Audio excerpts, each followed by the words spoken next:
ओम नमः शिवाय। नाग पंचमी की आप सभी को बहुत बहुत शुभकामनाएं। स्वागत है आपका अपने चैनल एस्ट्रो नॉलेज में। जैसे श्रावण मास में सभी व्रत श्रेष्ठ हैं, उनमें से एक व्रत है नाग पंचमी व्रत। नाग पंचमी का त्यौहार हमारी परंपरा और संस्कृति से जुड़ा है। नागों के साथ जहां तमाम रहस्य जुड़े हैं, वहीं ये जीवन की रक्षा करने वाले भी माने जाते हैं। नाग पंचमी पर विधिवत पूजन करने से इन देवता की कृपा मिलती है। साथ ही व्रत कथा पढ़ने का भी विधान है। नाग पंचमी सनातन धर्म का विशेष त्योहार है, जिसे हर कोई बेहद श्रद्धा और आस्था के साथ मनाता है। ये पर्व नाग देवता को समर्पित होता है। इस साल नाग पंचमी 29 जुलाई को मनाई जा रही है। इस दिन शुभ मुहूर्त में नागों की पूजा करने से विशेष फल की प्राप्ति होती है। नाग पंचमी की पूजा का शुभ मुहूर्त सुबह 5:55 से 7:51 तक रहेगा। तो आइए आज की कथा आरंभ करते हैं। प्राचीन काल में एक सेठ जी थे, जिनके 7 पुत्र थे और 7 के विवाह हो चुके थे। सबसे छोटे पुत्र की पत्नी श्रेष्ठ चरित्र की और सुशील थी, परंतु उसके भाई नहीं था।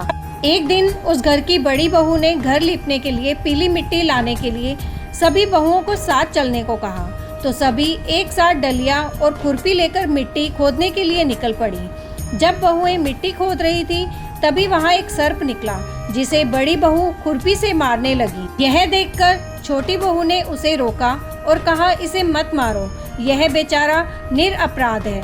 यह सुनकर बड़ी बहू ने उसे नहीं मारा। तब वो सांप एक ओर जा बैठा।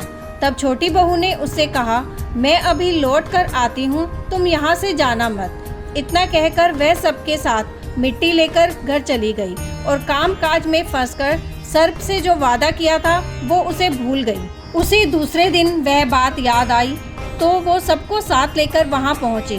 सर्प अभी भी उस स्थान पर बैठा था, जिसे देखकर छोटी बहू बोली, सर्प भैया नमस्कार। सर्प ने कहा, तू भैया कह चुकी है, इसलिए तुझे छोड़ देता हूँ, नहीं तो झूठी बात कहने के कारण मैं तुझे अब तक डस लेता।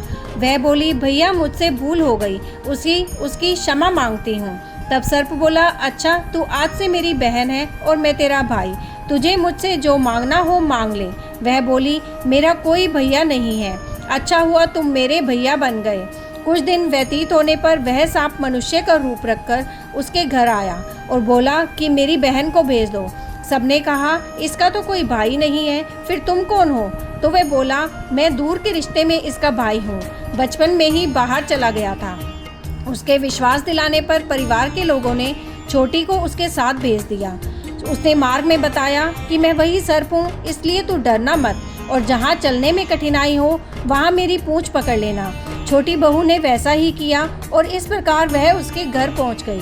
सर्प के घर के धन ऐश्वर्य को देखकर वह चकित हो गई। इस तरह से वह उसके घर में रहने लगी। एक दिन सर्प की माता ने उससे कहा, मैं एक काम से बाहर जा रही हूँ, तू अपने भाई को ठंडा दूध पिला देना। उसे इस बात का ध्यान नहीं रहा और उसने सांप को गर्म दूध पिला दिया, जिससे उसका मुख जल गया। यह देखकर सर्प की माता को गुस्सा आ गया, परंतु सर्प के समझाने पर वह चुप हो गई। तब सर्प ने कहा कि बहन को अब उसके घर भेजना चाहिए। तब सर्प और उसके पिता ने उसे बहुत सा सोना, चांदी, जवाहरात, वस्त्र, आभूषण आदि देकर घर पहुंचा दिया। इतना ढेर सारा धन देखकर बड़ी बहू उससे जलने लगी और कहने लगी कि तेरा भाई तो बड़ा धनवान है, तुझे तो उससे और भी धन लाना चाहिए। सर्प ने जब ये वचन सुना तो उसने सब वस्तुएं सोने की लाकर दे दी। यह देखकर बड़ी बहू ने कहा, इन वस्तुओं को झाड़ने की झाड़ू भी सोने की होनी चाहिए।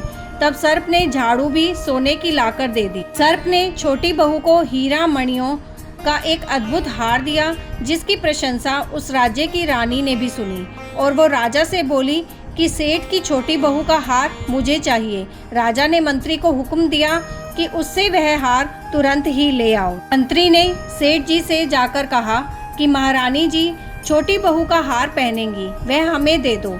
सेठ जी ने डर के कारण छोटी बहू से हार लेकर उन्हें दे दिया। छोटी बहू को यह बात बुरी लगी। उसने अपने सांप भाई को याद किया और उससे प्रार्थना की, भैया रानी ने हार छीन लिया है, तुम कुछ ऐसा करो कि जैसे ही रानी वो हार पहने वह सर्प बन जाए और जब वह मुझे लौटा दे तब वो हार हीरों और मणियों का हो जाए।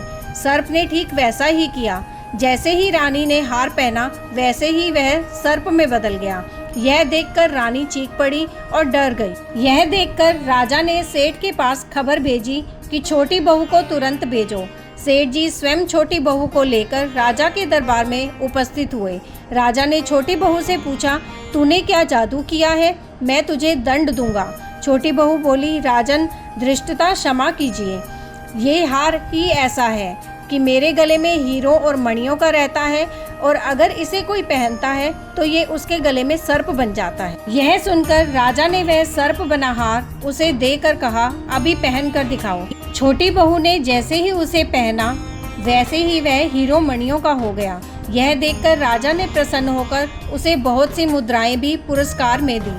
छोटी बहू अपने हार और मुद्राओं के सहित घर लौट आई। उसके धन को देखकर बड़ी बहू ने ईर्ष्या के कारण उसके पति को सिखाया कि छोटी बहू के पास कहीं से धन आया है।